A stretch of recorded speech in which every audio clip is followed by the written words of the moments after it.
За манай монголчуудын дунд ходоодны хорт хавдрын өвчлөл бол нэлээд өндөр хэмжээнд байдаг. Монголчуудын дунд зонхилон тохиолдох 5 байрлалын хавдар гэж үздэг. Нэгдүгээрт нь илэг, хоёрдугаарт нь ходоод явж байдаг. За мөн уушиг, улаан хоолой, бүдүүн шулуун гэдсний хавдрууд, манх үзүүний хавдрууд илүү их тохиолддог. Тэр дундаа ходоодны хорт хавдрын өвчин бол тохиолдлоор оч 2 дугаар байранд ордог. Нас баралдараач бас мөн 2 дугаар байранд орж идэг. Ийм хэцүү өвчин байдаг.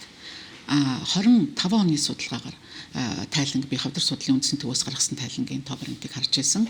Тэгэхэд 25 онд нийт 909 шин тохиолдол бүртгэгдсэн. Хүүсийн ялгаа бараг байхгүй. 49.5% нь эрэгтэйчүүдэд тохиолдож байна. 50.5% нь эмэгтэйчүүдэд тохиолдож байна. Ийм өвчин байдаг хэцүү. 50-50% хүүсийн ялгаа бараг байхгүй. Тэгээ нас баралт бас өндөртөө. Уугуул нь бол сэргийлж болмоор өвчин байгаа байхгүй юу?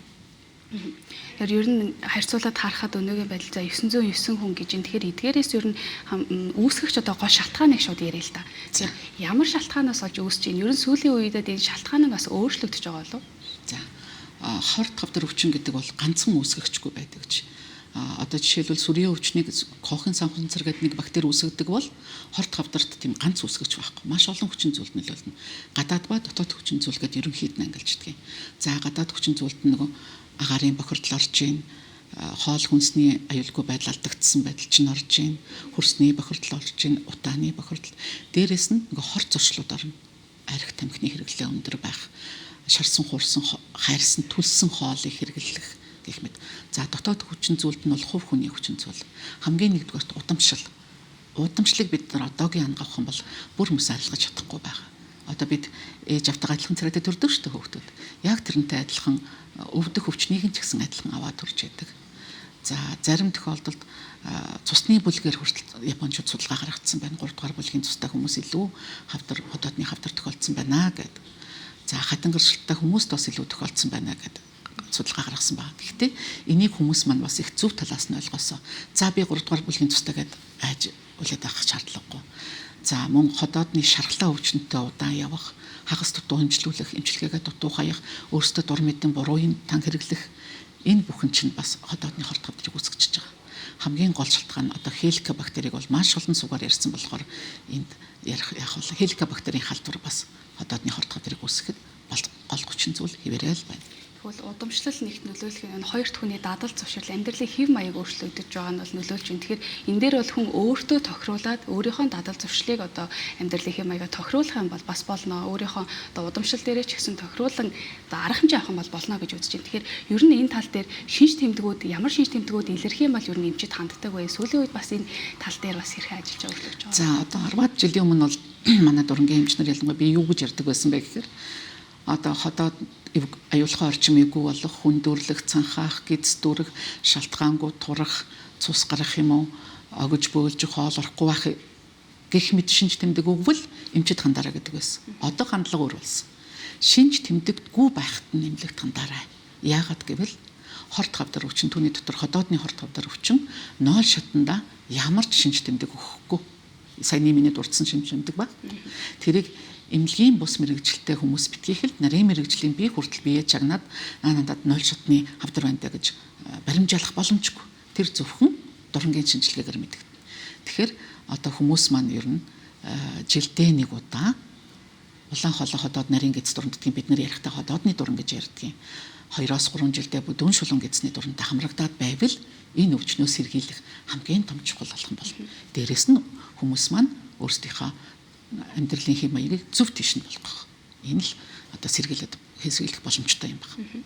Ер нь хэр ойр ойрхон тогтмол үзүүлж явал зүгээр гэж үздэг. Ер нь бол насны үед бол 40-оос дээш үзлэг бол байдаг гэж бол одоо бидний даатгалд бол байдаг шүү дээ тийм үү? Яг зөвтэй. За даатгалын сэдв бас ярьлаа. Их зөв сэдв бодлоо.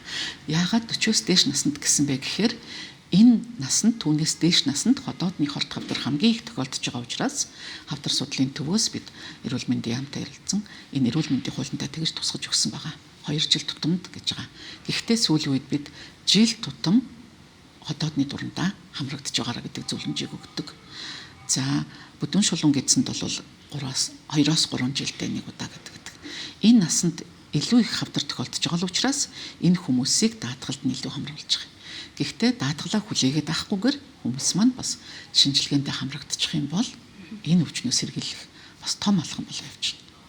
Онцлогоо эмчилгээний тал дээр яриа л да. Эмчилгээ онцлогоо ер нь сүүлийн жилүүдэд хэр өөрчлөгдөж байгаа, Монголын түвшинд бас хэр дэлхийн нийтэд одоо дэвшилтэт технологийн хувьд бас нийцэж алхаж чадж байгаа бол. За маш сайхан асуулт байна. Энэ ярихаас өмнө би нэг хэдэн тоо баримт хэлээд байгаа юм.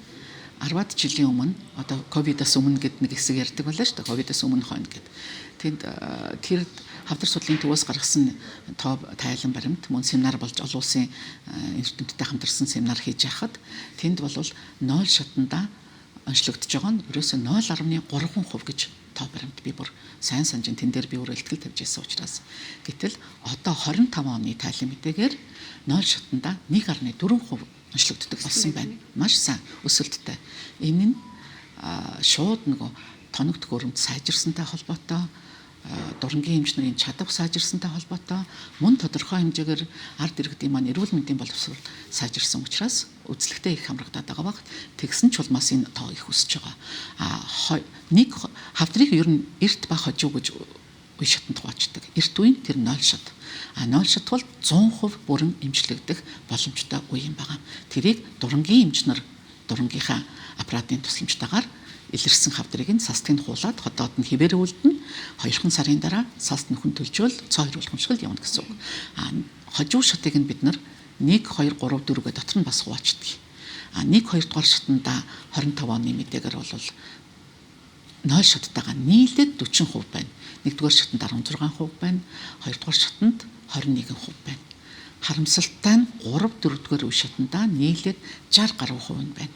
32.1 хэдтэй байсан 28 гаруй 29 орчим хувьтай байсан.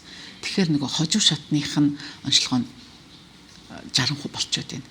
Энийг байрлалын солих нь л одоо бидний манай зорилго юм байна. Гэхдээ энэ ч ганцхан дурангийн эмч утраас хамаарахгүй л дээ. Тэгвэл шийдлийг яриа л та шууд энэ дээр онцлогоо нэгт маш чухал байх нь эрт үзлэг илрүүлэг чухал байх нь. Тэгэхээр энэ дээр химэл оюуны одоо технологи бол нэвтэрч байгаа энэ тал дээр ер нь Монгол улсын түвшинд ямар хөө сайжруулалтыг ямар давуу талыг үзүүлж байгаа вэ? За хамгийн сайшаалтай нь бол сүүлийн үед бол дурангийн эмчнэр их чадварчсан, тоног төхөөрөмжүүд ч гэсэн маш их сайжирсан байгаа. Олон хувийн эмнэлгүүд бас их нээгдсэн байгаа. Энэ бол бас ачааллыг хуваалцж байгаа гэсэн үг. За одоо яг сүүлийн үед миний яг ажиллаж байгаа дуран бол одоо залуучуудын хэлдгээр маш тасархай дуран. Хамгийн сүүлийн үеийн Японд төдийгүй дэлхийд хамгийн премиум ангилалтай багтдаг ийм Fujinon фильмийн дуран байгаа. 7000 сан. Энэ хиймэл оюунд суурилсан. Дээрээс нь одоо өнгөний тодруулга маш сайтай, олон функцтай. Хорт хавдар өвчин болохоор ерөөсөө их судсаар баялаг одоо хүний биед үүсчихэд хүндээ тэжээлийн өгөхгүй өөрөө хамаг тэжээлийн авдаг. Хамаг цусыг өөрөө аваад идэг. Тэгээд өөрөө томроод идэг өвчин л доо. Би хингийн хэлэлд тайлбарж байна л да. Ард иргэдэд ойлгуулах гээд. Тэгэхээр тэрнийг тодруулдаг бялгасан судсныг тодруулдаг тийм функцтэй манай дуран. Одоо жижигхэн нарийнхан жижигхэн судсуудыг маш тодруулаад хэр их судсаар баялаг байна гэдгийг харчин тэр өөрчлөлтийг. Мөн улаан өнгөний өөрчлөлтөөр тухайн өрөвсөлч байдаг юм уу, шарахч байдаг юм уу, хавдарч байдаг, хавдрын сэжигтэй тохиолдолч байдаг юм уу тэрнийг бас тодруулаад ирдэг. Дээрээс нь хамгийн одоо алзуурах урштай нь химэл оюухан суурилсан. Нэг ёсондоо ялимгүй жоохон улаалт байдаг юм уу? Ялимгүй жоохон овоож тувсан өөрчлөлт голдоо жоохон үл ялаг шалбарцсан ч байдаг юм уу? Тэр тохиолдлыг аппарат өөрөө мэдэрчин дуран өөрөө мэдрээд хүрээ татаад тэгээд дохио өгчдөг, сигнал өгчдөг. Тэгэхээр хүнээс шалтгаалсан алдаа гарах боломжгүй болгочихж байгаа. Гарцаагүй дохио өгөөд ирэхээр нөгөө юмч тэрлүү илүү фокуслж гарна. За энэ энгийн өрөвсөл байна уу? Энгийн шарах байна уу? Эсвэл энэ хавдрын хорт хавдрын сэжигтэй байна уу? Яваандаа хорт хавдар болохгүй зөрчлөлт байна уу гэд эмч эдийн шинжилгээ аваад оншийг баталгаажуулж байна. Тэгэхээр тийм маш сайн дурангууд одоо улам олон болоосаа л гэж хүсэж байна. Эмч эмнэлгийн зүгээс бол бэлэн бодол байгаа мэн. Тэгвэл иргэдийн зүгээс та эмчийн үүднээс ямар зөвлөгөө өгөх вэ? За энэ бас гоё асуулт. Их л юм ярмаар байсан ч ард иргэдийн боловсрол дээшлэх тутам энэ онцлогоо сайжирна, эмчилгээ сайжирна.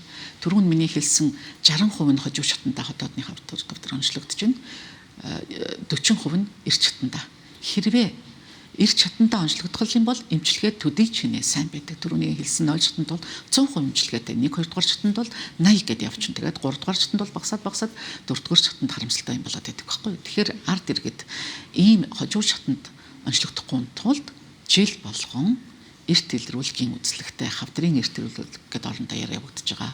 Одоо маш олон эмнэлгүүд болсон, улсын болон хувийн эмнэлгүүд байна. Тоног төхөөрөмж сайжирсан байна.